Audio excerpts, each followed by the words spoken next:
Assalamualaikum warahmatullahi wabarakatuh. Pada sore kali ini saya eh, akan mewawancarai narasumber saya. Sebelumnya, eh, pada tema wawancara kali ini yaitu keuntungan dan tantangan CI dalam pengembangan web. Untuk narasumber saya sendiri yaitu ada Kak Muhammad Rawsan Fikri. Halo Kak, bagaimana kabarnya Kak? Baik. Oke. Nah, sebelum masuk ke pertanyaan, saya akan membaca sedikit background dari Kak Fikri ini. Nah, untuk Kak Fikri ini ada untuk nama aslinya yaitu adalah Kak Muhammad Rawsan Fikri. Di mana Kak Fikri ini adalah lulusan S1 dari salah satu institut yang berada di Yogyakarta. Yang mana pada saat di bangku SMK, Kak Fikri ini telah menggeluti bidang programming. Setelah lulus dari S1, Kak Fikri ini bekerja di salah satu PT yang ada di Yogyakarta juga sebagai full stack developer. Di samping pekerjaannya itu, Kak Fikri juga memiliki usaha di bidang jasa, yang mana dapat menerima proyek IT maupun tugas anak kuliahan juga. Nah, dari itu semua, Kak Fikri ini telah memiliki banyak proyek apps atau aplikasi. Nah, yang mungkin nanti salah satu proyek yang bisa saya tampilkan itu adalah proyek pembangunan situs informasi Kementerian Agama pada Kabupaten Hulu Sungai Tengah, Kalimantan Selatan. Nah, itu dia background singkat dari Kak Fikri. Nah, sebelum masuk ke pertanyaan, mungkin pemanasan dikit ya Kak pertanyaannya. Untuk Kak Fikri sendiri nih, boleh kasih tahu nggak sih project terakhir eh, itu pakai framework apa sih?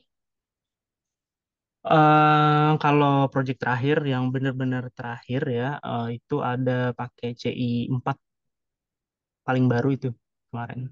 Ya, Oh, itu oke. projectnya untuk ini boleh di-spill kan ya, Boleh. untuk perusahaan yang bermitra dengan BUMN, namanya Wasco.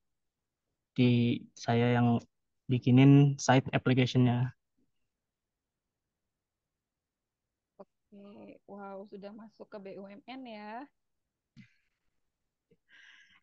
Ya, seperti itulah. Mitranya aja sih, nggak masuk Nah, BUMN. Dia mitra Adaro, kalau nggak salah, Kak. Kak. Mitranya Adaro. Ya, di bagian energi gitu.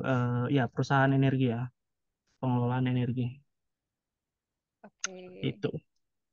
Nah, untuk yang terakhir itu kan CI 4 nih ya, Kak. Nah, Ya, untuk CI 4 sendiri itu kenapa ya jadi sangat populer di kalangan pengembangan web? CI 4 ya. Untuk CI 4 Iya, iya, Kak. itu karena pertama ringan. Yang pertama ringan dan juga eh, komunitasnya itu banyak. Jadi mungkin ini linear ya sama framework yang lain. Komunitasnya itu banyak, komunitasnya itu aktif juga dalam pengembangan. Jadi bisa mempermudah orang-orang yang tidak terlibat langsung di komunitasnya. Contohnya seperti saya yang tinggal siap pakai aja, menurut saya itu lebih mudah, mudah dipelajari.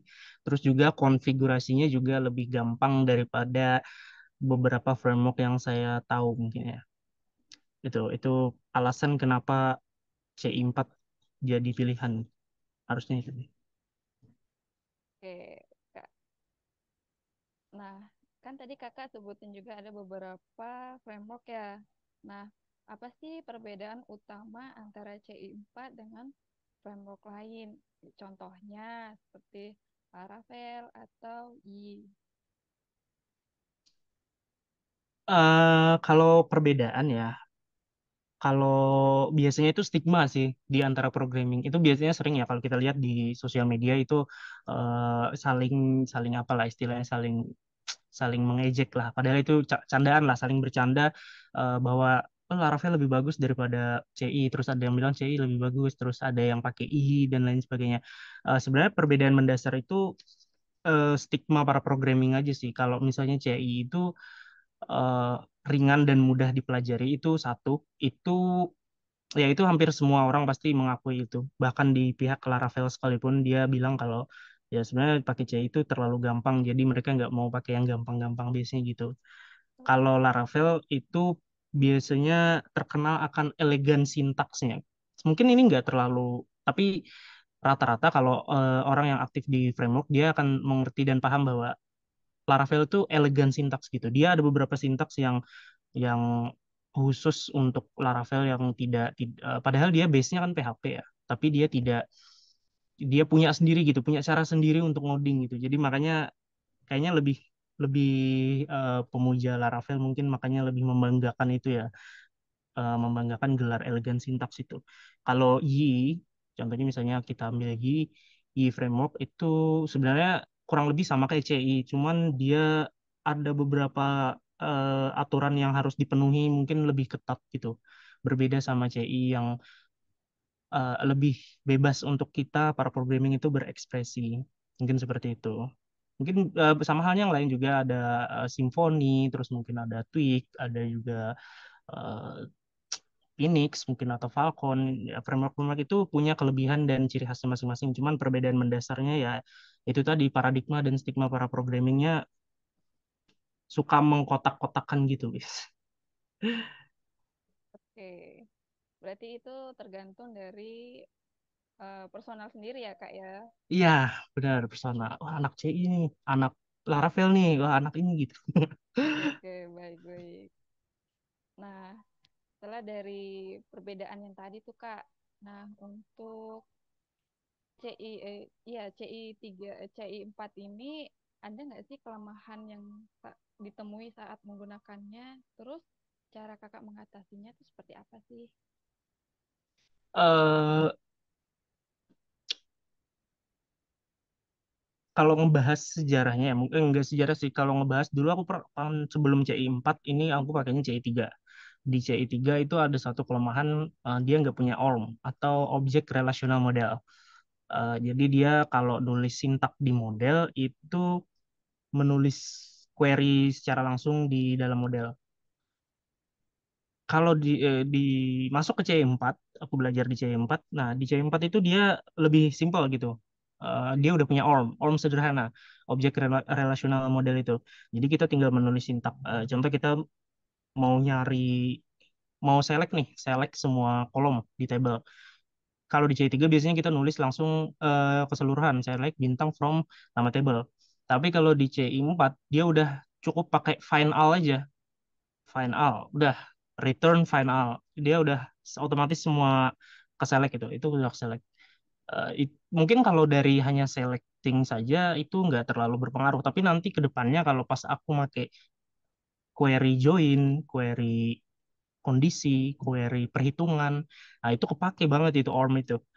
Itu salah satu kelemahan waktu di CI 3 ke CI 4. Nah, sekarang waktu di CI 4, saya nemuin masalah sedikit lagi nih. Dia nggak punya keamanan. Ini dari segi keamanan. Rate limiter ya.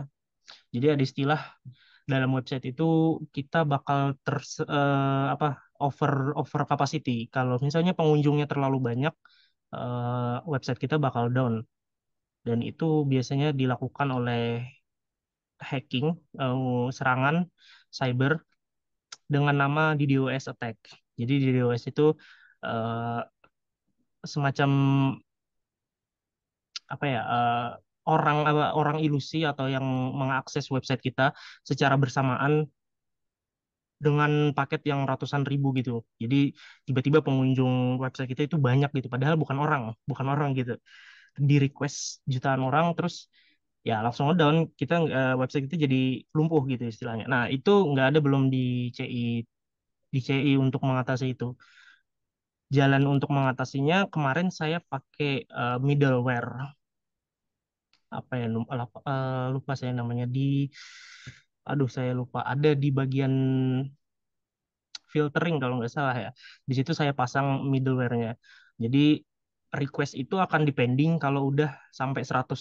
Kalau nggak salah logikanya kayak gitu. Logikanya kurang lebih seperti itu di CI. Oke, Ya baik mungkin Kak. kayak gitu. Segitu. Itu mungkin kayak semacam bug gitu ya, bug di CI4 gitu, yang belum Hmm, terselesaikan. ya mungkin bisa dibilang sih seperti itu. Tapi kayaknya lebih cocok ke kelemahan aja sih. Baik-baik. Karena kan itu fitur keamanan yang cukup penting ya. Apalagi kalau kita mikirin tentang kebocoran data yang baru-baru saja terjadi itu kayaknya harus masang itu di CI4 belum ada. Terpaksa harus nambah middleware atau plugin dari luar gitu untuk dipasang ke CI kita. Oh, baik Kak. Mungkin karena frameworknya CI4 termasuk baru mungkin ya Kak. Jadi mungkin kedepannya Ya, pasti. betul. Ya karena CI4 ya mungkin bisa dibilang baru ya. Makanya itu banyak hal yang bisa dikembangkan mungkin dari situ ya. Jadi berharap dengan para komunitas jadi bisa bisa mengembangkan itu. Baik-baik. Oke Kak. Nah, selanjutnya nih, apa sih best practice yang Kakak anjurkan saat pengembangan aplikasi dengan CI4 atau CI3 deh? Best practice ya. Ya, Cara apa cara cepat untuk belajar atau mungkin tempat pelatihan yang paling bagus itu yang pertama ya jelas dari niat kita sendiri ya. Kita pertama memunculkan rasa ingin tahu yang membabi buta mungkin ya bisa yang sangat-sangat tinggi ya, rasa ingin tahu yang sangat tinggi dulu terhadap CI. Baru setelah itu setelah kalian mempelajari CI bisa dari dokumentasi. Dokumentasinya ada di website resmi Kode Igniter ya, CI. Dan itu mudah kok dipahami. Itu dia ada daftar isinya, tinggal klik aja nanti mau mau cari tahu tentang apa ada di situ. Entah baik itu CI 3 ataupun CI 4. Ya, lalu selanjutnya bisa kalian tuh latihan sering-sering bikin project pribadi aja, project pribadi yang mulai dari yang kalian suka dulu. Misalnya kalian suka nonton ataupun suka jualan. Nah, bisa tuh kalian bikin website bioskop atau website e-commerce tapi basisnya CI gitu. CI 3 atau CI 4. oke, baik Kak. Jadi best practice-nya yang pertama tuh adalah semangat yang menggebu-gebu Ya, ingin betul mengetahui sekali. tentang CI dulu gitu CI. ya Kak ya. Betul. Nah, Kak, menurut Kakak, enggak deh, ini harapan, harapan Kakak dari perkembangan versi terbaru CI ini di masa mendatang gitu. Mungkin apa gitu. Harapannya kalau buat CI sih ke depannya bisa lebih eh, lebih leluasa lagi fiturnya dan juga walaupun sekarang sudah kaya ya fiturnya itu banyak banget ya kayak untuk bikin semacam project itu project yang sederhana sampai tingkat menengah itu masih bisa lah dilakukan sama CI gitu gitu. Cuman untuk dari beberapa keamanannya mungkin agak kurang dari CI 4 ataupun CI 3 ya. Tapi untuk secara framework keamanan dasar itu udah ada. Mereka udah punya. CI itu ada seperti XXS scripting atau CSRF protection itu udah ada. Semuanya udah tapi itu semua keamanan dasar aja, cuman belum ke level yang selanjutnya gitu. Semoga ke depannya bisa bisa bisa lebih ya lebih berkembang lah CI 4 terutama di bidang tadi kan yang ada kekurangannya eh, tidak adanya root limiter mungkin itu bisa bisa jadi perkembangan berikutnya. Oke, Kak, ini mungkin pertanyaan terakhir ya. Ya. Mungkin untuk ini di luar daripada CI juga, mungkin untuk orang pemula sebagai yang orang awam yang ingin belajar atau yang ingin menggeluti eh, programming bidang web itu baiknya atau step by stepnya tuh bagaimana ya? Mungkin bisa dijelaskan secara singkat aja Oh Kak. ini di luar dari framework ya atau Iya, gimana? di luar dari framework. Di Mungkin luar juga dari bisa apa ya, merekomendasikan framework yang Oke. tepat begitu seperti apa. Eh, untuk benar orang-orang yang benar-benar pemula di bidang web programming ya terutama perdalam dulu sintak HTML, CSS dan juga JavaScript dasar. Itu penting banget. Nggak usah ngafal tapi paham dan mengerti apa fungsinya itu. Mulai dari HTML misalnya eh, sintak dasar HTML seperti doctype, terus ada HTML, head, body dan lain sebagainya. Terus nanti masuk ke CSS bagaimana cara eh, apa ya merangkai desain untuk website kita gitu. Dasar-dasar aja dulu. Terus JavaScript itu nanti bisa jadi fungsinya mau bikin apa, kalkulator sederhana kah atau inputan sederhana, entry data nggak perlu dulu masuk ke database. Nanti kalau udah ngerasa udah paham dan juga udah mahir HTML, CSS sama JavaScript yang native tadi baru bisa masuk ke framework. Ya, sebenarnya sih nggak langsung loncat ke framework juga bisa, cuman takutnya ada banyak miskonsepsi gitu, ada banyak yang tidak mengerti. Langsung ke framework, belajar framework kan nanti dapat semuanya, HTML dapat, nanti CSS-nya dapat juga, terus juga JavaScript-nya dapat. Tapi kan takutnya nanti ada yang nggak ngerti karena framework itu kerangka ya, ada beberapa udah ada beberapa aturan yang seharusnya kita tuh udah paham gitu, nggak perlu pusing lagi makanya. Kalau rekomendasi framework di Indonesia mungkin ya itu kalau nggak Laravel, CI, CI dan Laravel. Dua itu dulu. Biasanya ya pilih salah satu lah. Nggak usah keduanya. Karena keduanya sama saja, sama-sama base-nya menggunakan PHP juga, server side script-nya. Oke, itu saja sih Kak ya mungkin pertanyaan dari saya. Oke. Kalau cara rangkuman dari awal tadi kalau dari Kak Fikri menyampaikan itu CI 3 ke CI 4 ini banyak sekali perubahan ya Kak ya. Banyak Ya, sekali perubahan dan banyak juga berubah. pada saat CI 4 ini ada juga kelemahan yang mungkin di cover dengan bantuan aplikasi lain begitu ya Kak ya. Ya, betul. Seperti itu. Nah, mungkin juga itu masuk karena CI 4 ini termasuk framework yang baru. Mungkin ke depannya nanti pasti ada saja updatean terbaru dari framework tersebut. Iya. Oke Kak, mungkin sekian dari wawancara saya. Terima kasih telah jadi narasumber saya pada sore hari ini. Ya, Semoga Kakak terus sehat, ya. makin Makasih sama-sama. makin apa ya, makin menginspirasi lagi mungkin dengan karya-karyanya, menginspirasi untuk orang-orang yang awam ya. Oke Kak, terima kasih. Oke, sama-sama. Makasih Mbak Lia.